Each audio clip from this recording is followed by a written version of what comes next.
Hi friends, welcome back to the another video tutorial. आज की इस वीडियो के अंदर हम बनाने वाले हैं एक रिएक्ट.जेएस प्रोजेक्ट। चलिए स्टार्ट करते हैं और एक डेमो देख लेते हैं इस प्रोजेक्ट का कि हम बेसिकली आज की इस वीडियो के अंदर बनाने क्या वाले हैं। आज जो हम बनाने वाले हैं वो हम बनाने वाले हैं एक counter application. As you can see, this is a very beautiful UI in front of you. ये एक बहुत ही सिंपल प्रोजेक्ट है जिसके अंदर हम बहुत सारी चीजें सीखने वाले हैं। हम क्या देखेंगे, अगर आप इस प्लस पे क्लिक करेंगे तो इसकी जो नंबर्स हैं वो इंक्रीज हो रहे हैं। अगर हम माइनस पे क्लिक करते हैं तो ये डिक्रीज हो रहे हैं। और आप देख सकते हो कि जब भी मैं प्लस पे क्लिक कर रहा हूँ एक रिपल इफेक्ट यहाँ पे आ रहा है। तो ये हम किस तरीके से यूज करेंगे, इसका हम यूज करेंगे इस चीज को अडॉप्ट करने के लिए हम मटेरियल यूआई का यूज करेंगे। ओके, मटेरियल यूआई को कैसे यूज करना है वो भी आप देखेंगे। इंक्रीज की फंक्शनैलिटी कैसे वर्क करेगी, डिक्रीज की। इवन हम ये भी देखने वाले हैं कि अगर मैं इस जो यहाँ पर एक आइकन दे रखा है रिफ्रेश का, अगर इस पे मैं क्लिक करता हूँ तो आप देख सकते हो कि जो हमारी जो वैल्यू थी जो कि इंक्रीज होके 6 पे है अभी, तो मैं जैसे ही इस पे क्लिक करता हूँ ये ऑटोमेटिकली यहाँ से क्या होगा, रिफ्रेश होके 0 पे आ जाएगी। तो हमें इसे रीसेट भी कैसे करना है। और इवन मैं क्या करता हूँ, हमने इसको इंक्रीज कर दिया 3 पे, तो मैं अगर माइनस पे क्लिक करता हूँ तो ये इवन सिर्फ 0 पे ही रहेगी, ये नेगेटिव वैल्यू भी नहीं दे रही। तो इसको प्रिवेंट भी हम किस तरीके से करेंगे ये भी हम इस वीडियो के अंदर देखने वाले हैं। और मैंने बहुत सारी जो रिएक्ट जेएस की एक सीरीज लेकर आने वाला हूँ जिसके अंदर हम बहुत सारे मिनी प्रोजेक्ट्स को कवर करने वाले हैं। गाइस, इस प्लेलिस्ट का लिंक मैं आपको डिस्क्रिप्शन में भी दे दूंगा। ये प्रोजेक्ट आप जरूर बनाइएगा बिकॉज इसके अंदर भी आप बहुत सारी चीजें सीखने वाले हो। ओके, सो और इस वीडियो को लाइक कर दीजिएगा सो दैट इसी तरीके की और भी वीडियोस मैं आपके लिए लाता रहूंगा। अगर आप लाइक करेंगे सो मेरा मोटिवेशन बढ़ता जाएगा और भी बहुत सारी वीडियोस मैं आपके लिए क्रिएट करता जाऊंगा। इन केस आपको कोई भी प्रॉब्लम आती है इस प्रोजेक्ट को करने के बाद, अगर आपको कोई एरर आता है सो आप कमेंट में ज़रूर कमेंट बॉक्स में कमेंट कीजिएगा, मैं उसका रिप्लाई ज़रूर दूंगा। Okay, thank you so much guys. Start करते हैं अपनी एप्लीकेशन को बिल्ड करना। मैंने यहाँ पे क्या किया है, मैंने यहाँ पे एक फ़ोल्डर बना लिया है काउंटर अंडरस्कोर ऐप के नाम से। इसके अंदर मैं जाता हूँ, सिंपली यहाँ पे मैं टाइप कर दूँगा CMD। ओके, और एंटर कर देता हूँ यहाँ पर। आप जैसे ही एंटर करोगे आपके सामने एक कमांड लाइन इंटरफ़ेस आ जाएगा। ओके, यहाँ पर आपको सिंपली टाइप करना है npx create hyphen react hyphen app। Okay, और अपनी एप्लीकेशन का नाम कुछ भी लिख सकते हो। मैं एक फ़ोल्डर के अंदर हूँ तो ऑलरेडी मैं क्या हूँ, काउंटर अंडरस्कोर ऐप के अंदर हूँ। मैं सिंपली टाइप करूँगा यहाँ पर डॉट स्लैश, और यहाँ पर जितने भी मेरे डिपेंडेंसीज़ या पैकेजेज़ हैं वो इंस्टॉल होना स्टार्ट हो जाएँगे। मैंने क्या किया है यहाँ पर, जो भी हमारे डिपेंडेंसीज़ हैं और पैकेजेज़ हैं वो इंस्टॉल होना है। आप देखेंगे पीछे यहाँ पर पैकेज डॉट जेसन की एक फ़ाइल आ गई। इसी तरीके से जितनी भी डिपेंडेंसीज़ हैं, हमारा जो भी एनवायरमेंटल सेटअप है वो यहाँ पर सेटअप हो जाएगा। और ये आपका डिपेंड करता है आपके इंटरनेट स्पीड पे कि कितना टाइम लगेगा। यहाँ पर टाइम लगने वाला है, मैं क्या करता हूँ कि इस वीडियो को यहीं पे पॉज़ कर देता हूँ सो दैट आपका ज़्यादा टाइम वेस्ट ना हो। आप देख सकते हो कि जो हमारी एप्लीकेशन है सक्सेसफुली यहाँ पर क्रिएट हो चुकी है। यहाँ पर जितनी भी डिपेंडेंसीज़ हैं वो सारे पैकेजेस जो थे वो इंस्टॉल हो चुके हैं। और ये पीछे आप देख सकते हो कि यहाँ पे नोड मॉड्यूल पब्लिक एसआरसी कुछ इस तरीके का फ़ोल्डर स्ट्रक्चर बना है। चलते हैं यहाँ पे। मैं यहाँ पे क्या करता हूँ, यहाँ पे लिखता हूँ dir। Okay, yes we are in the right folder.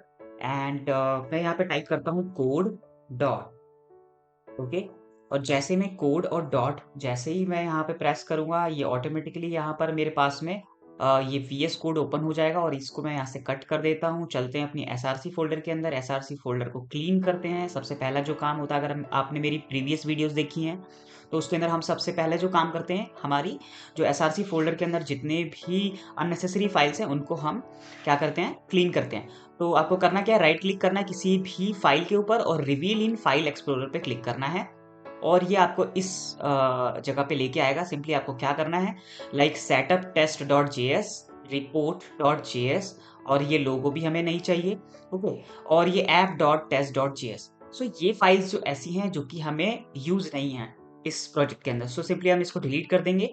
Okay, अब हमारा जो कोड है वो आप देख सकते हो कि यहाँ पर है, काफ़ी अच्छा दिख रहा है। यस, मैं आप सोच रहे होंगे कि मैं इसको यहाँ से भी कर सकता हूँ, बट सम टाइम ये क्या होता है कि जैसे ही हम नीचे की जो फाइल्स है अगर डिलीट करते हैं automatically, I don't know why, ये साथ-साथ ये भी डिलीट हो जाती हैं। ओके, यहाँ पर हमारे पास में अभी app.css है, app.js की फाइल है, index.css और index.js की फाइल है। हमारे पास में कुछ इस तरीके की फाइल अभी हैं। ओके। सो स्टार्ट करते हैं अपने app.js से। हमें सबसे पहले क्या-क्या डिपेंडेंसीज अब इंस्टॉल करनी है वो भी अब देख लेते हैं। सो चलते हैं गूगल क्रोम पे और यहाँ पे लिखते हैं हम मटेरियल यूआई, बिकॉज़ हम यूज़ करने वाले हैं मटेरियल यूआई को। ओके, मैंने यहाँ पे टाइप कर दिया, आपको आ रहा है फर्स्ट लिंक पे mui.com पे, इस पे क्लिक करना है। जैसे ही ये ओपन होगा आपको इसको यहाँ पे मैंने ये कर दिया, आपको क्या करना है यहाँ पे इसको कॉपी करना है और चलते हैं अपने इसके अंदर। यहाँ पर हमें टर्मिनल को ओपन करना है। आप टर्मिनल यहाँ से भी ओपन कर सकते हैं, न्यू टर्मिनल। ओके, और क्या करना है यहाँ पे राइट क्लिक करके यहाँ पर इसको पेस्ट कर देना है। मैंने पेस्ट कर दिया, आप देख सकते हो npm install @mui/material @emotion/react @emotion/style। सो मैं जैसे ही एंटर करूंगा ये जो इसके जो पैकेजेस हैं वो इंस्टॉल होने लग जाएंगे, बिकॉज आपने देखा था डेमो के अंदर हम वो रिपल इफेक्ट हो गया और जो बटन्स है वो सारा हम मटेरियल यूआई से यूज करने वाले, मटेरियल यूआई के कंपोनेंट्स यूज करेंगे। सो आपके जो मटेरियल यूआई का भी कॉन्सेप्ट है इसके अंदर क्लियर होने वाला है। सो ये जब तक इंस्टॉल हो रहा है, ओके, मैं इसको भी या ये इंस्टॉल हो चुका है यहाँ पर। ओके, अब स्टार्ट करते हैं, हम चलते हैं अपने index.js के यहाँ पर। अब हमें सबसे पहला जो काम करना है इंडेक्स app.js के अंदर, सबसे पहले हम क्या करते हैं अपना यूआई, लाइक यहाँ पर आप देख सकते हो कि हमारे पास में क्या है, हेडर है। इसको हम डिलीट करेंगे। This is the first step. इसको हमने डिलीट किया। यहाँ पे लिखना है, लाइक हम टेस्ट करने वाले हैं अपनी यूआई को, इज इट वर्किंग और not. So this is example, कुछ भी आप लिख सकते हो, टेस्ट कर रहे हैं हम सिर्फ। ओके, यहाँ पे मैं क्या करता हूँ, इसको क्लियर कर लेता हूँ ताकि हमारा टर्मिनल थोड़ा साफ दिखे। और यहाँ पे सिंपली लिखना है npm स्टार्ट। आई होप आपको बेसिक चीजें आती होंगी। सो इससे क्या होगा, हमारा जो रिएक्ट की एप्लीकेशन है वो स्टार्ट होना। लाइक यहाँ पे क्या है, मेरे पास में पहले से ही ऑलरेडी एक इस पोर्ट पे रन हो रहा है, तो मैं क्या करूंगा, इसको डिफरेंट पोर्ट पे इसको रन करूंगा। ओके, मैंने यस कर दिया और ये क्या है, यहाँ पर आप देख सकते हो 3001 पोर्ट पे ये क्या हो रहा है, रन हो गया। बट यहाँ पे आप देख सकते हो कि कुछ यहाँ पर एरर आ रहा है, बिकॉज हमने क्या करा था, logo.svg की फाइल डिलीट करी थी, आपको याद होगा, और रिपोर्ट की भी एक फाइल डिलीट करी थी। बट ये कहीं पे यूज हो रहा है, कहाँ पे यूज हो रहा है, ये कह रहा है कि app.js के अंदर फोर्थ लाइन में ये यूज हो रहा है logo.svg, इसको डिलीट करना होगा हमें। और ये कह रहा है नेक्स्ट एरर है index.js के अंदर 8th लाइन पे आपको एक एरर आ रही है, उसको भी आपको जो कि आ रही है रिपोर्ट वेब वाइटल की, उसे भी हमें डिलीट करना होगा। तो चलते हैं। सो सबसे पहला जो एरर आ रहा था app.js के ऊपर, जो कि फर्स्ट लाइन पे आप देख सकते हो कि यहाँ पर ऊपर एक logo.svg की फाइल है, इसको हम हटा देंगे और सेव कर देंगे इसको। और अब एक ही एरर बचा हुआ है यहाँ पे, जो कि है रिपोर्ट वाइटल का, इसको भी रिमूव कर लेते हैं। चलते हैं index.js के ऊपर और यहाँ पर आप देख सकते हो, यहाँ पर एक तो मेथड है रिपोर्ट वाइटल का, इसको भी डिलीट कर देंगे। और यहाँ पर आप देख सकते हो कि ये भी एक क्या है, इंपोर्ट की स्टेटमेंट है, इसको भी डिलीट कर देंगे और इस फाइल को हम सेव कर लेंगे। आप देख सकते हो ये जितने भी, ये कंपाइल हो चुका है सक्सेसफुली, और ये कह रहा है कि आप यहाँ पर अपना आउटपुट देख सकते हैं। तो सिंपली आपको कंट्रोल प्रेस करना है और कॉपी करना है। आप देख सकते हो यहाँ पर जो हमने टेक्स्ट लिखा था दिस इज एग्जाम्पल, ये सेंटर में आ रहा है। बट ये सेंटर में क्यों आ रहा है, हमने तो कोई सीएसएस नहीं लगाई। सो इसके लिए हमें क्या करना पड़ेगा, दोबारा से आप देख सकते हो कि हमने यहाँ पर कुछ देखा था जब स्टार्टिंग में, कि यहाँ पे app.css के अंदर एक सीएसएस पड़ी हुई थी। आप देख सकते हो कि यहाँ पर एक टेक्स्ट अलाइन, यानी कि ऐप के ऊपर एक टेक्स्ट अलाइन सेंटर लगा हुआ है। और अगर हम ऐप के ऊपर चलते हैं तो यहाँ पर ये ऐप से इसका जो एक कंटेनर है ये इसको कवर कर रहा है, तो इसके ऊपर ऑलरेडी ये सीएसएस काम कर रही है। तो इसको हम क्या करेंगे, डिलीट कर देंगे और सेव कर देंगे। और फिर यहाँ पर दोबारा से कंट्रोल प्रेस करेंगे और चलेंगे अपने ब्राउजर के ऊपर। लाइक मैं इस पे क्लिक करता हूँ, यस, 2 बार यहाँ पर चीजें ओपन हो गई क्योंकि मल्टीपल टाइम्स। ओके, आप देख सकते हो कि ये सेंटर से होके यहाँ पर आ गया। सो आपने देखा, यहाँ पे ऑब्जर्व किया होगा कि जो हमारी app.css है वो इससे लिंक्ड है। ओके, यहाँ पे लाइक हमने app.css को भी इंपोर्ट कर रखा है। लाइक आपको करना क्या है, सिंपली इंपोर्ट, फिर यहाँ पे डबल इन्वर्टेड कॉमास ./app.css। तो यहाँ पर हमने इसको भी इंपोर्ट कर लिया सो दैट हमारी सीएसएस वर्क करे। ऐसे index.js के अंदर भी चलते हैं। यहाँ पर भी हमने index.css की एक सीएसएस फाइल बनाई हुई है, आप देख सकते हो ये रही, जो कि यहाँ पर हम क्या करेंगे, अपनी सीएसएस और फॉन्ट वो सारी चीजें हम यहाँ पर अपनी रखेंगे। और इवन हम बैकग्राउंड भी है जो यूज करने वाले, वो भी हम आप देखोगे अभी। सो आई होप यहाँ तक आपको सारी चीजें क्लियर होंगी। अगर यहाँ तक आपको क्लियर नहीं है, आप प्लीज कमेंट बॉक्स में कमेंट कीजिएगा और इस वीडियो को लाइक कर दीजिएगा, बिकॉज़ अगर आप लाइक करेंगे तो मैं और भी वीडियोज़ ऐसे ही लेकर आता रहूँगा और बहुत एफर्ट लगता है वीडियोज़ को बनाने के लिए। अगर आप सिर्फ़ एक लाइक करेंगे तो उससे मुझे मोटिवेशन मिलेगी और भी बहुत सारी मैं प्लेलिस्ट आपके लिए बनाता रहूँगा। सो देखते हैं नेक्स्ट स्टेप। सो चलते हैं अपने यूआई की तरफ और यूआई को डिज़ाइन करते हैं एक बार। सो स्टार्ट करते हैं app.js से, app.js की तरफ जाएँगे और यहाँ पे हमें सिंपली क्या करना है, अगर हम आउटपुट देखें, सो एक बार आउटपुट देख लेते हैं। हमें क्या करना है कि हमारे पास में एक ये कार्ड है, आप देख सकते हो यहाँ पर बेसिकली 2 कार्ड्स हैं। एक ये जो इनर कार्ड है जिसके अंदर ग्रेडिएंट है और एक आउटर कार्ड है जो कि व्हाइट कलर का है। सो हम क्या करते हैं 2 कार्ड्स बनाएँगे इसके अंदर, ओके। सो सिंपली हमें क्या करना है, यहाँ पर मैं क्या कर लेता हूँ, जो आउटर कार्ड है जो कि व्हाइट कलर का है उसके लिए मैं क्या करता हूँ, डिव ले लेता हूँ और उसका नाम रख देता हूँ कंटेनर, ओके। सो अगर आप इसका नाम कंटेनर, आप कुछ भी रख सकते हैं इसका नाम, लाइक मैं यहाँ पर कंटेनर ही ले रहा हूँ, ओके। एंड देन इसके अंदर हम क्या करेंगे, 2 कार्ड्स हमारे पास में थे। एक क्या था कि राइट साइड में हमारे पास में एक एसवीजी था जिसके ऊपर क्लिक करते ही हमारी जो एप्लीकेशन है वो रीलोड हो जा रही थी। तो उसके लिए भी हम देखेंगे। सो वो क्या करना है हमें, वो भी हम कंटेनर के अंदर ही रखेंगे। ओके, सो स्टार्ट करते हैं इसको। हम एक और यहाँ पे मैं डिव ले लेता हूँ, जिसके अंदर हम क्या करेंगे, हमारा जो लीनियर ग्रेडियंट था, उसके ऊपर हम अप्लाई करेंगे। सो मैं यहाँ पे इसका नाम रख देता हूँ total amount underscore card. Simple. यहाँ पर क्या करेंगे, हम इंटरनल स्टाइलिंग करेंगे। अब स्टाइलिंग इंटरनल कैसे होती है, सिंपली आपको स्टाइल लिखना है इक्वल टू और यहाँ पे ब्रेसिस लगा देना है। अब इस ब्रेसिस के अंदर मेरे पास में क्या है कि इसके लिए जो जो कार्ड के ऊपर लीनियर ग्रेडियंट लगा हुआ है, उसकी स्टाइलिंग मेरे पास पहले से पड़ी हुई है, तो मैं क्या करता हूँ, इस स्टाइल के अंदर उसको पेस्ट कर देता हूँ। ओके, सो यहाँ पे मैंने पेस्ट कर दिया है और आपको अगर इसका कोड लेना है, सो मैं आपको सिंपली क्या करना है, आपको सिंपली विजिट करना है यहाँ पे, सिंपली यहाँ पे टाइप करना है जियोन ट्यूटोरियल, ओके, जियोन ट्यूटोरियल। और यहाँ पे इस वेबसाइट पे जाना है आपको और क्या करना है, यहाँ पे different like HTML, CSS, JavaScript और एक रिएक्ट जेएस पे आपको क्लिक करना है। और यहाँ पर आप देख सकते हो कि इसके रिगार्डिंग मैंने क्या किया हुआ है, यहाँ पे सारी पोस्ट लिख दी है। अगर आपको इसकी सीएसएस चाहिए तो सीएसएस भी अवेलेबल आपको हो जाएगी। यहाँ पर आप देख सकते हो कि लाइक इसकी सीएसएस भी है यहाँ पर अवेलेबल, तो यहाँ से आप इसको ले सकते हैं। सो बढ़ते हैं अपने मेन एप्लीकेशन की तरफ, लाइक आप वहाँ से उठा सकते हैं। सो मैंने क्या किया, अब यहाँ पर हमारे पास में ये जो कार्ड है उसको हम क्या करते हैं, क्लोज कर देते हैं। सो यहाँ पे देख सकते हो, अब ये जो हमारा कार्ड है वो क्या है, लीनियर ग्रेडियंट वाला कार्ड है। ये जो कंटेनर है वो व्हाइट वाला कार्ड है। तो मैं यहाँ पे कमेंट ले कर देता हूँ सो दैट आपको कंफ्यूजन ना हो। सो linear card, linear gradient card, okay. And ऊपर वाले कंटेनर का नाम लिख देता हूँ मैं आउटर कार्ड, और जो कि जिसका जो कलर होगा वो व्हाइट मैं यहाँ पे इस तरीके से कर देता हूँ, ओके। अब इस कंटेनर के अंदर हमने एक ये कंटेनर बनाया। इस कंटेनर के अंदर हमें क्या करना है, इसको मैं यहाँ कर लेता हूँ। स्टार्ट करते हैं। लाइक हमारे पास में क्या था, वहाँ पे 2 वैल्यूज़ थी। एक तो हमारे पास में आपने देखा होगा कि राइट साइड में एक हमारे पास में रिफ्रेश का बटन था। सो उससे स्टार्ट करते हैं। तो मैं यहाँ लिखता हूँ डिव क्लास नेम और उसका जो नाम है मैं रख देता हूँ राइट, ओके। और इसको क्लोज कर देते हैं। अब इस राइट के अंदर क्या है कि हमने क्या है, जो आप अगर मैं आपको आउटपुट दोबारा से दिखाऊंगा तो आप देख सकते हो ये जो है ना एक एसवीजी है।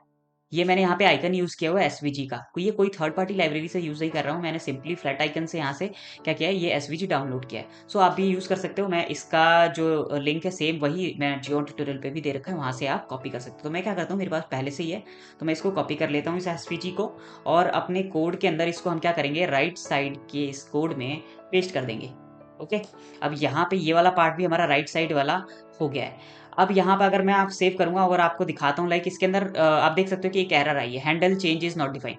जब मैंने कॉपी किया है इस कोड को तो मेरे पास में एक हैंडलर भी आ गया है। इस हैंडलर को हम बाद में डिफाइन करेंगे क्योंकि इसके ऊपर हमें लॉजिक लगाना है कि जैसे इसके ऊपर एसवीजी के ऊपर क्लिक होगा ये रिफ्रेश हो जाएगा। तो ये इसलिए इस फंक्शन को कॉल कर रहा है, बट अभी हमें इसकी नीड है। अभी हम यूआई पे काम कर रहे हैं। इसको सेव किया, इसको हमने ओपन किया। आप देख सकते हो ये जो है लीनियर कार्ड आ गया हमारे पास में और एक आउटर कार्ड आ गया, और ये हमारे पास में वो आ गया, क्या बोलते हैं इसको, एसवीजी। तो एसवीजी तक हमारा हमने यहाँ पर पूरा कर लिया है। अब इसको क्या करते हैं, नेक्स्ट जो है हमारा, लाइक हमारे पास में एक H1 है जहाँ पर जो वैल्यू है वो रेंडर हो रही है। तो उसको भी हम बना लेते हैं, जो कि जिसका हम नाम रख देते हैं यहाँ पर card text, okay. Card text के लिए हम क्या करेंगे, यहाँ पे लिख देता हूँ मैं कार्ड और यहाँ पे लिख देता हूँ टेक्स्ट। अब कार्ड टेक्स्ट के अंदर क्या होगा, सिंपली यहाँ पर मैं डिव ले लेता हूँ एक और इसका नाम रख देता हूँ क्लास नेम। क्लास नाम के नेम के अंदर मैं लिख देता हूँ कार्ड अंडरस्कोर टेक्स्ट, ओके। अब यहाँ पर क्या होगा कि सिंपली मैं क्या करूँगा, यहाँ पर जो हमारे पास में जो अमाउंट रेंडर हो रहा था उसको हम यहाँ पे रेंडर करेंगे। तो मैं यहाँ पे क्या करता हूँ, H3 ले लेता हूँ जिसको मैं क्लास दे देता हूँ total underscore amount underscore heading. Okay, I hope यहाँ तक आपको क्लियर होगा। यहाँ तक मैंने इसको यहाँ पे क्या किया, मैंने यहाँ पे जो हमारी वैल्यूज थी, अगर मैं आपको दोबारा से अगर आउटपुट की तरफ ले जाऊँ, तो अगर मैं आपको डेमो दिखा देता हूँ, लाइक ये दिस वन। सो ये हमारी हेडिंग है जो कि यहाँ पे काउंटर का काम करेगी, जो कि इंक्रीज हो रही थी। तो इसी को हम क्या कर रहे हैं, यहाँ पे मैंने इस H3 के अंदर यहाँ पे लिख दिया 1। ओके, आई होप यहाँ तक आपको क्लियर हो गया होगा। यहाँ पे हम क्या कर देते हैं, यहाँ पे मैंने यहाँ पे जो राइट है इसको यहाँ पे गैप दे दिया है और यहाँ पे हम इसका नाम लिख देते हैं, जिससे कि हमें ये पता चल जाए आपको कि ये जो है हमारी एसवीजी आइकन है, एसवीजी आइकन। ओके, और यहाँ पर क्या है, हमने यहाँ पर आप देख सकते हो कि यहाँ पे जो कोड है वो भी प्रॉपर है, सारी चीज़ें अंडरस्टैंडेबल है। अब ये चीज़ें जो है यहाँ पर आई होप यहाँ तक आपको क्लियर हो गया होगा। अगर यहाँ तक आपको क्लियर नहीं है, सो आप क्या कर सकते हैं, कमेंट बॉक्स में आप कमेंट कर सकते हैं इसके रिगार्डिंग। अब चलते हैं, हमारा जो टोटल अमाउंट वाला जो कार्ड है वो पूरा हो चुका है, इसको हमें नहीं छेड़ना और इसको यहाँ से क्लोज कर देना है। और इसको क्लोज करने के बाद में यहाँ पे करना है, अब ये जो सारा काम हो रहा है इस कंटेनर के अंदर दो चीज़ें हैं। एक ये टोटल अमाउंट वाला कार्ड है और इसी के अंदर एक और हम लिखेंगे, अगर मैं आपको आउटपुट दोबारा से दिखाऊंगा तो ये देख सकते हो कि इस कंटेनर के अंदर हमारे पास में दो चीज़ें हैं। एक तो ये कार्ड है जो कि अपर पार्ट में है और ये हमारे पास में दो बटन्स हैं। ओके, सो ये दोनों अलग हैं। इस कंटेनर के अंदर इस पे हमने काम कर लिया इस कार्ड के ऊपर, और अब हम करने जा रहे हैं इन दो बटन्स के ऊपर। ओके, इस दोनों बटन की यूआई के ऊपर। सो सिंपली चलते हैं अपने कोड की तरफ, अब इसको कोड करते हैं। तो यहाँ पर क्या करेंगे, हम इसको हमने मिनिमाइज कर दिया है और यहाँ पे हम लिखेंगे, कमेंट कर देते हैं, यहाँ पे स्टार्ट करते हैं बटन्स। ओके, बटन्स बटन्स वाले हिस्से के अंदर हम सिंपली कुछ भी नहीं करना, मैं इसको सिंपली फॉर्म में डाल देता हूँ। ओके, फॉर्म के अंदर जैसे डालूंगा, अब यहाँ पर मैं क्या करता हूँ, फॉर्म के अंदर हम एक क्या है, बटन का भी डिव बना लेते हैं। सो क्या करते हैं, div class, sorry class class name मैं क्या रखता हूँ इसका, button collection. Okay, button collection, और इसको क्या कर देते हैं, सेव कर देते हैं। इस बटन कलेक्शन के अंदर हमारे पास में, अगर हम चलते हैं, हम मेन जो है हमारे ब्राउज़र के ऊपर और हम यहाँ पर चलते हैं और यहाँ लिख देते हैं, आप देख सकते हो कि ये हमारे पास में। बट आपको जाना क्या है, दोबारा से अगर मैं दिखा दूँ आपको, MIUI की वेबसाइट पे जाना है, आपको गेट स्टार्टेड पे क्लिक करना है और कंपोनेंट्स वाले सेक्शन में जाना है। कंपोनेंट्स वाले सेक्शन में, क्योंकि हम जो यूज़ कर रहे हैं बटन वो मटेरियल यूआई का ही कर रहे हैं, तो सिंपली आपको कंपोनेंट्स के अंदर बटन्स मिलेगा, बटन्स पे आपको क्लिक करना है। तो आप देखोगे कि यहाँ पे डिफरेंट टाइप्स के और डिफरेंट वेरिएंट्स के हमारे पास में बटन्स हैं। This is the variant text, this is the variant of content, and this is the outline button. So there are three different types of buttons available in the material UI. This is the basic buttons layout. तो यहाँ पर जो हमारे पास में जो buttons हैं वो the buttons comes with the three variant, like text default, content and the outline. So आप इनमें से कोई सा भी यूज कर सकते हो।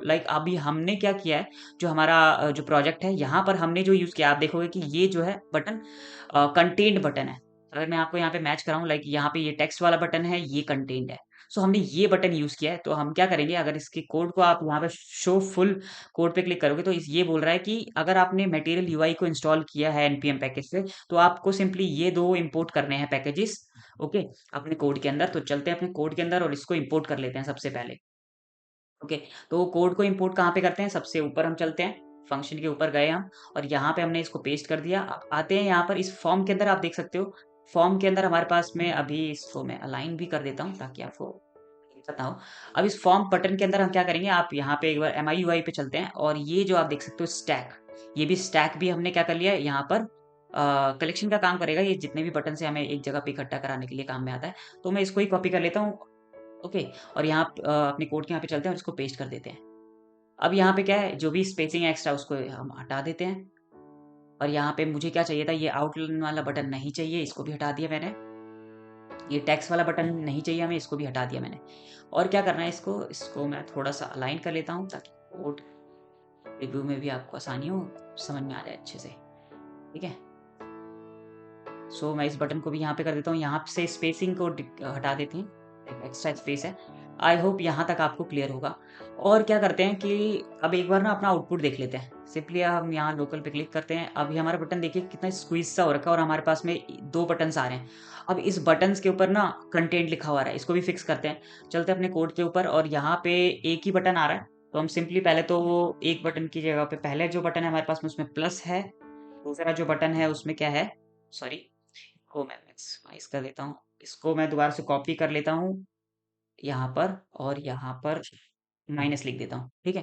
एक बार दोबारा से चेक करते हैं, देखते हैं हमारे सारे कंपोनेंट्स आ गए हैं। यस, हमारे पास में 2 कंपोनेंट्स आ गए हैं यहाँ पर बटन्स वाले और यहाँ पर हमारे पास में, बट ये कुछ अच्छा सा नहीं दिख रहा बिकॉज़ अगर हम आउटपुट देखेंगे यहाँ पर तो ये कुछ इस तरीके से है, बट ये हमारा इसमें मैच नहीं कर रहा। ये बहुत सारे ओपन हो चुके हैं, इसको हटा देते हैं। तो हमें क्या करना है, हमें सिंपली क्या करना है, इन बटन्स पे आप देखोगे यहाँ इनका जो कलर है वो क्या है, ब्लू है। बट इसमें अगर आप देखोगे इसका जो कलर है वो क्या है, व्हाइट है या कुछ ग्रेइश सा है। तो पहले हम क्या करेंगे, इसके ऊपर अप्लाई करेंगे अपनी सीएसएस। तो सीएसएस वाले पार्ट को अगर हम देखते हैं, अगर कोड के ऊपर चलते हैं तो शायद हमने सीएसएस भी पेस्ट कर दी थी। और यहाँ पर अगर आप देखोगे तो यहाँ पे लास्ट में ना 2 बटन है, एक बटन 1 हमने सीएसएस में लिखा हुआ, एक बटन 2। और ये जो है जो बटन 2 बटन जो हमने वहां से मटेरियल यूआई से उठाए हैं वो यही बटन है जिसके ऊपर ये स्टाइलिंग लगी हुई है। तो सिंपली इसकी क्लास को कॉपी कर लेंगे यहाँ से और यहाँ पे चलेंगे और यहाँ पर मैं क्या करता हूँ, एक क्लास नेम ऐड कर देता हूँ, इसमें बटन 1 को ऐड कर देता हूँ और यहाँ पर दोबारा से app.css में ये बटन 2 को ऐड कर देता हूँ। ओके, यहाँ पर मैंने क्या किया, क्लास नेम दोबारा लिखा और इस पे बटन 2 को ऐड कर दिया। अब एक बार चलते हैं दोबारा से यहाँ पर और अगर आप देखेंगे तो ये अभी भी नहीं हुआ है, क्यों, एक बार चेक करते हैं क्यों नहीं वर्क कर रहा। लाइक हमने क्या किया है, हमने यहाँ पे इसको सेव कर दिया, ठीक है। और क्लास नेम आप देखेंगे यहाँ पे डॉट लगा हुआ है, डॉट को हटा देंगे, इसको भी हटा देंगे। अब एक बार चेक करते हैं, यस, आप देख सकते हो कि जो हमारा यूआई हमें अचीव करना था वो यहाँ पर आ चुका है। ओके, अब पीछे आप देखिए कि एक लास्ट चीज़ रह गई है यूआई के टर्म्स में, लाइक सारी चीज़ें हमने अचीव कर ली हैं। लाइक ये हमने सेम हमारा जो है, बट थोड़ा एक फॉन्ट का इशू है और एक बैकग्राउंड का इशू है। सो मैंने क्या किया है, यहाँ पर अगर आप चाहोगे तो मैं बैकग्राउंड का भी सिंपली आपको क्या करना है, ये जो बैकग्राउंड है वो भी मैंने प्रोवाइड कर दिया है आपको geontutorial.com पे। वहाँ से आप बैकग्राउंड को यूज़ कर सकते हो और इसके बैकग्राउंड में लगा सकते हो। सो हम चलते हैं मेन हमारा जो पार्ट है वो इसके ऊपर, कि जब हम इसके ऊपर क्लिक करें तो ये हमारा इंक्रीज हो जाए।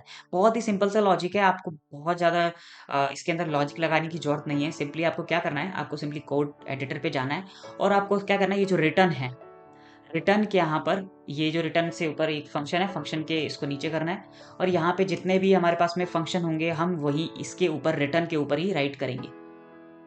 तो अब क्या करते हैं कि सबसे पहला जो लॉजिक है हम लिखने वाले हैं अपने बटन 1 के ऊपर, कि बटन 1 पे जैसे ही क्लिक हो, लाइक ऑन क्लिक हो, तो कि जो हमारा इवेंट हैंडलर काम करेगा यहाँ पे ऑन क्लिक, क्योंकि हम बटन पे क्लिक कर रहे हैं। तो एक यहाँ पर हैंडल क्लिक जो है कॉल होगा जिसका नाम होगा हैंडल क्लिक 1। इसका नाम हम रखते हैं हैंडल क्लिक 1। और जो बटन 2 है साथ ही साथ इसको भी हम यहाँ पे कॉपी कर लेते हैं। इसका नाम 1 रखा है तो इसका नाम हम, जिसके ऊपर हमारी जो नेक्स्ट फंक्शन है वो हमारा डिक्रीज़ करने का काम करेगा। तो यहाँ पे हमने 2 फंक्शन जो है, आप देख सकते हो कि यहाँ पर मुझे पता था कि ये एरर आएगी बिकॉज़ हमने इसको डिफाइन तो कर दिया है, बट अभी हमने फंक्शन बनाया नहीं है। सो चले और इसको एक बार फंक्शन को हम यहाँ पर बना लेते हैं।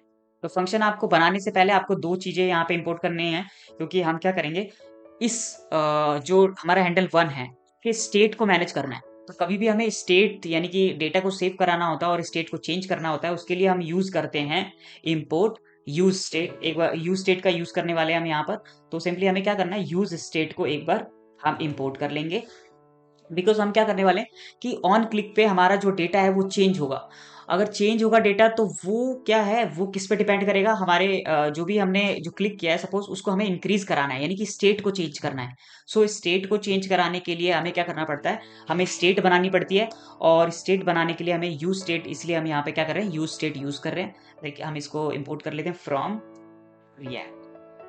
ओके, इस हुक को इंस्टॉल कर लिया। अब हम क्या करते हैं, मेन हमारा जो काम है कॉन्स्ट, यहाँ पर हमें काउंटर और यहाँ पर हमने क्या कर दिया, सेट काउंटर, ठीक है। और इसकी जो इनिशियल वैल्यू है हम क्या कर देते हैं, यूज स्टेट, और इनिशियल वैल्यू को हम 0 कर देते हैं यहाँ पर ओके। अभी देखिए कि जो काउंटर की वैल्यू है ना, वो क्या है, वो 0 है। अभी हम जब इसको अपडेट करेंगे तो ये फंक्शन यहाँ पर हमें कॉल करना होगा। तो अब हम क्या करते हैं, आपको दिखाता हूँ। लाइक अभी अभी जो इनिशियल वैल्यू होती है, लाइक ये जो सामने वाला जो हमने हुक बनाया हुआ है यहाँ पर काउंटर, इसकी जो वैल्यू होती है वो यहाँ पे हमें डिफाइन, अगर इसकी वैल्यू अगर मैं 1 रखूंगा तो ये 1 शो करेगा, अगर इसकी वैल्यू 0 रखूंगा तो 0 शो करेगा। तो एक बार हम क्या करते हैं, यहाँ पर हम ये हमने यहाँ पर अपना स्टेट बना लिया है जिसकी काउंटर की जो वैल्यू हमने इनिशियल वैल्यू 0 रख दी है।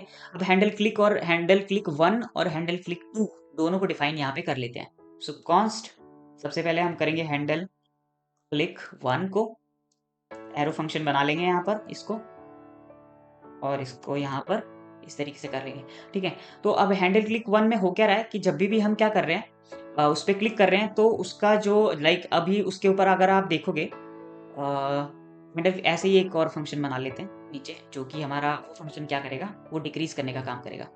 ये जो है walk for decrease the value, decrease the value. और ये जो ऊपर वाला है इसको भी मैं एक बार कमेंट करके आपको सो दैट परेशानी ना हो, तो मैं यहाँ पर क्या करता हूँ, इसको भी यहाँ पर इस तरीके से लिख देता हूँ, इंक्रीज द वैल्यू। ये वाला फंक्शन इंक्रीज करेगा वैल्यू को और ये वाला डिक्रीज करेगा। अब यहाँ पे देख सकते हो कि यहाँ पे सिंपली हमें क्या करना है, अब यहाँ पर हमें सेट करनी है वैल्यू को, सेट काउंटर। सेट काउंटर को अब क्या कर देंगे, जो भी हमारे काउंटर की वैल्यू 0 है उस काउंटर के अंदर, यानी कि काउंटर की वैल्यू पहले 0 प्लस उसके अंदर हम क्या कर देना है, ऐड कर देना है +1। ओके, यहाँ पर हमने क्या कर दिया, ऐड कर दिया। और यहाँ पे आप देख सकते हो कि एक एरर आ रही है कि तुमने पहले से ही हैंडल क्लिक 1 ऑलरेडी डिफाइन कर रखा है, तुमने दो हैंडल क्लिक को डिफाइन कर रखा है। तो इसका नाम जो है हम चेंज कर देते हैं हैंडल क्लिक 2, ये दूसरे बटन के लिए, और ये चल जाएगा। एक बार चेक कर लेंगे जो हमने ये वाला लॉजिक लिखा है, सिंपल लॉजिक, क्या ये काम कर रहा है प्लस के ऊपर। तो सिंपली आउटपुट पे चलते हैं और प्लस पे एक बार क्लिक करके देखते हैं। देखिए ये काम नहीं कर रहा, क्यों, क्योंकि हमने इसको बाइंड नहीं किया है। जो भी वैल्यू आ रही है हमें सबसे पहले उसको क्या करना होता है, बाइंड करना होता है। तो जो काउंटर की वैल्यू है ये, हमें उसको क्या करना पड़ेगा, अगर मैं आपको आउटपुट दिखाऊं तो यहाँ पे 1 लिखा हुआ है, इसके अंदर हमने बाइंड नहीं किया है। तो बाइंड कैसे करते हैं, हमारे पास में जो काउंटर की, इसको कॉपी कर लेंगे, इस काउंटर की वैल्यू क्या है, 0। तो 0 कहाँ पर, यहाँ पे हमें 1 जहाँ पे H3 डिफाइन किया था वहाँ चलते हैं। लाइक ये रहा H3, ये रहा, इसके अंदर 1 लिखा हुआ है। सो इसके अंदर हम क्या करते हैं, जावास्क्रिप्ट को कोड को लिखने के लिए यहाँ पे मैं डबल ये ब्रैकेट दूंगा और यहाँ पे लिख दूंगा काउंटर। अब इस काउंटर के अंदर हमारे पास में 0 वैल्यू है, इनिशियल वैल्यू। आप देख सकते हो हमने यहाँ पे स्टेट जब डिफाइन किया तो इस काउंटर के अंदर कितनी वैल्यू है, 0। तो आप देखते हैं हमारे पास में क्या वैल्यू आ रही है, लाइक अभी 11 आ रही है। हमने क्या यूज किया है एक बार चेक कर लेते हैं। ओके, आई थिंक ये जो हमने इसको प्रेस किया था, एक बार रिफ्रेश, यहाँ पे मैं रिफ्रेश करता हूँ, इनिशियल वैल्यू देखते हैं, यस। आप देख सकते हो कि इसकी इनिशियल वैल्यू क्या है, 0। एक बार आपको और चीज एक और दिखा देता हूँ कि लाइक आप अगर इसको यूज स्टेट की वैल्यू को यहाँ से चेंज करेंगे, लाइक मैंने इसको कर दिया 133, तो इसकी जो इनिशियल वैल्यू है वहां पर भी 133 ही दिखेगी। बट हमें क्या करना है, 133 नहीं, इसको स्टार्ट करना है 0 से और इसको इंक्रीज करना है। तो यही हमने यहाँ पे लिखा था कि जो काउंटर है, काउंटर में यहाँ पर अभी हमारे पास में 0 वैल्यू है, +1 कर देंगे तो, और उसको फिर अपडेट कर देना है इससे, सेट काउंटर अपडेट कर देगा इसको और उसकी वैल्यू इंक्रीज होने लग जाएगी। But in the case of, अब इसके लिए लॉजिक कैसे लिखेंगे, हम इसके ऊपर आते हैं। सपोज अगर हम इसके ऊपर क्लिक करें कि जो भी हमारी इंक्रीज हो रही है वैल्यू उसको डिक्रीज करना है, और डिक्रीज ऐसे करना है कि जब 0 हो तो उससे ज्यादा लाइक माइनस की वैल्यू ना आए। ठीक है, तो अब यहाँ पर आप एक और चीज सीखने वाले हैं जिसे हम बोलते हैं, यहाँ पे हम कंडीशनल रेंडरिंग करेंगे। आपको यहाँ पे जो इफ एल्स का कॉन्सेप्ट है वो भी क्लियर हो जाएगा।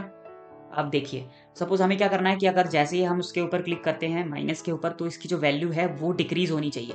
तो हम उसके लिए क्या करेंगे, अगर इफ हमें कंडीशन लिखेंगे, जो काउंटर है हमारा, अगर उसकी वैल्यू 0 इक्वल टू 0 होती है तो सिंपली हमें कुछ नहीं करना, रिटर्न कर देना है 0। ओके, सॉरी, यहाँ पे रिटर्न कर देना है 0। और इन केस अगर हमारे पास में लाइक एल्स, हमें क्या करना है, सेट काउंटर की वैल्यू को डिक्रीज कर देना है। अगर 0 है तो उसे कुछ नहीं छेड़ना। अगर हमारे पास में, अगर हमें क्या करना है, अगर 0 है तो रिटर्न कर देना है हमारे पास में 0, एल्स हमें काउंटर, सेट काउंटर को यहाँ पर माइनस कर देना है। तो सिंपली स्पेस -1, यहाँ पे जो आपका डिक्रीज का जो लॉजिक है यहाँ पे क्लियर हो जाएगा। सिंपली आप चेक करते हैं एक बार अपने, रिफ्रेश करते हैं इसको।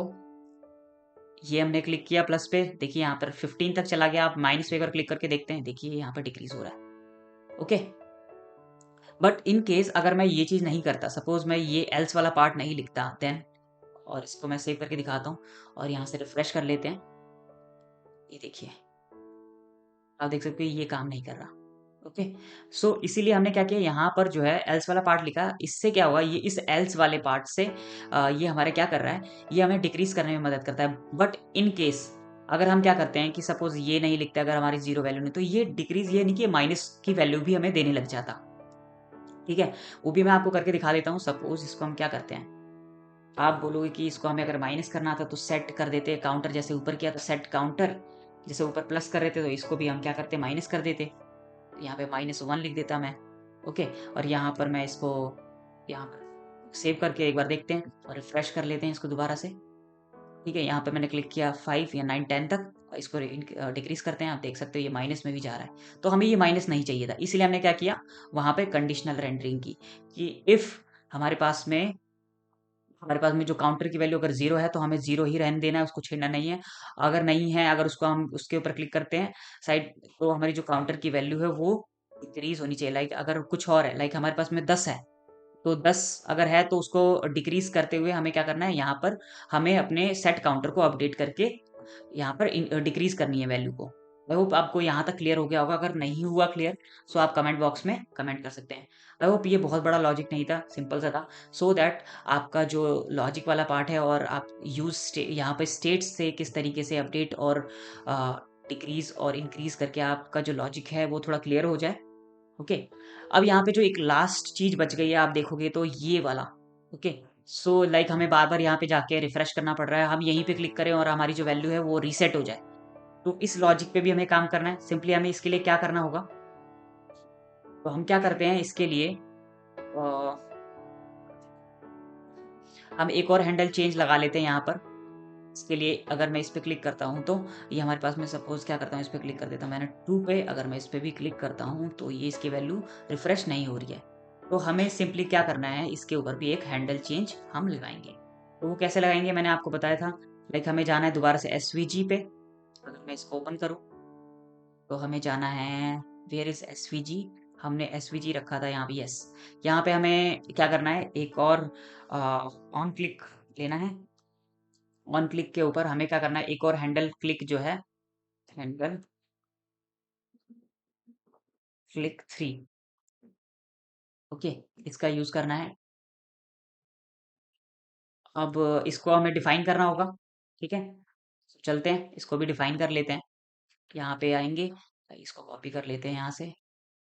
ओके, और इसके नीचे ही इसको डिफाइन कर लेंगे, कॉन्स्ट, और इसका नेम हैंडल क्लिक 3। ठीक है, और यहाँ पे इसका एरो फंक्शन, दोबारा से एरो फंक्शन बना दिया हमने इसको। यहाँ पे हमने ये कर दिया इसको। एरो फंक्शन बनाने के बाद में सिंपली हमें क्या करना है, सेट काउंटर की जो वैल्यू है, अगर सेट काउंटर जो है इसको हमें सेट करना है, काउंटर की वैल्यू को हमें क्या करना है, यहाँ पर 0 के इक्वल कर देना है। जैसे ही उसके ऊपर क्लिक हो, और यहाँ पे हम रिफ्रेश भी करा देंगे, तो सिंपली हम इसको रिफ्रेश भी कराते हैं, window dot location dot reload. इससे क्या होगा कि आपका जो पेज है, जैसे आप क्लिक करोगे सबसे पहले वो 0 होगा, उसकी वैल्यू 0 हो जाएगी। ओके, और साथ में आपकी रिफ्रेश भी हो जाएगी। आपको अगर रिफ्रेश नहीं करवाना तो आप सिंपली यहाँ तक भी लिख सकते हो। ठीक है, अब चलते हैं एक बार हमारे आउटपुट के ऊपर। अब यहाँ पर हमें क्या करना पड़ेगा, एक बार मैं यहाँ से रिफ्रेश कर लेता हूँ। देखिए, आपने देखा, इस पे क्लिक किया मैंने, सपोज दोबारा से मैं इस पे क्लिक करता हूँ, ये देखिए। ओके, अब 16 तक आ गया, मुझे इसकी वैल्यू को रिफ्रेश करना है। सिंपली मैं इस पे क्लिक करूंगा, ये 0 हो गया। ठीक है, सो आई होप आपको ये जो काउंटर एप्लीकेशन है आपको बनाने में बहुत ही मज़ा आया होगा। और अगर आपको सारी चीज़ें क्लियर हो गई हैं, सो प्लीज़ इस वीडियो को लाइक कर दीजिएगा, बिकॉज़ अगर आप इस वीडियो को लाइक करते हैं सो मेरा मोटिवेशन बढ़ेगा, और आपके लिए मैं बहुत सारी वीडियोस, मिनी प्रोजेक्ट्स इसी तरीके से लेकर आता रहूँगा। So thank you so much guys. अगर आपको कोई भी प्रॉब्लम है सो आप कमेंट बॉक्स में कमेंट कर सकते हैं, इस वीडियो को लाइक कर सकते हैं, और सब्सक्राइब करना मत भूलिएगा। So thank you so much guys.